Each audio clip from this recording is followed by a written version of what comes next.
Goretober Day 3. Gashes. Hunter wasn't clueless when it came to fights, after all. Being a golden guard, it was practically what the job meant. Beating up unruly witches or the rebelling demon was half of his job at that point.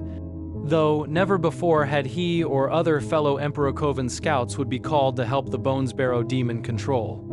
What was so scary or dangerous about an animal that was just supposed to be removed and put back where they belong? Well, that's what he thought before he arrived. Other scouts had never seen anything like it before, and neither had he. Animals that are in the wild were often feral when introduced into a populated town, but normally all it would take is a beast-keeping witch or scout to subdue and calm an angry creature. And if they couldn't, typically demon control would handle it. But never a whole team of scouts, or him included.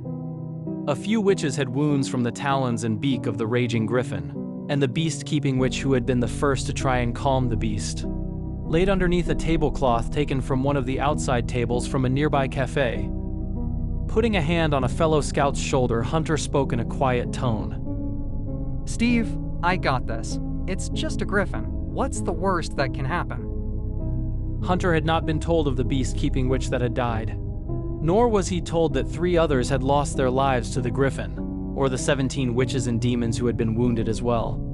With the belief that it wouldn't take much to contain the snarling beast, he stepped forward and pointed his staff for a blast before the griffin jumped, digging into his side and his arm with its 2 front talons. A searing and deep pain shot through him, but unaware of what had just happened. He slammed his gloved fist into the side of the monster's face. It was stunned for a second, long enough to give the poor boy a chance to see the blood and foam crusted on the beak. It screeched and slobber landed on his face as he felt the same searing pain in the left side of his face. With a scream of pain, he managed to grab his staff and blast the griffin off. Kneeling, he noticed the damage. But not long after he came to his senses, his world went dark, unknowing to the chaos that soon followed after. The moment Hunter had lost consciousness, the town erupted into chaos and confusion.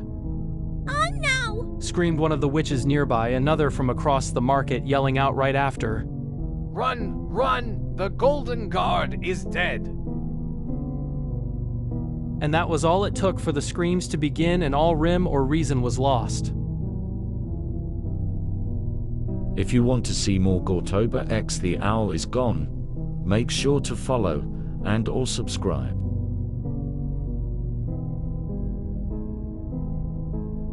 Thank you for watching.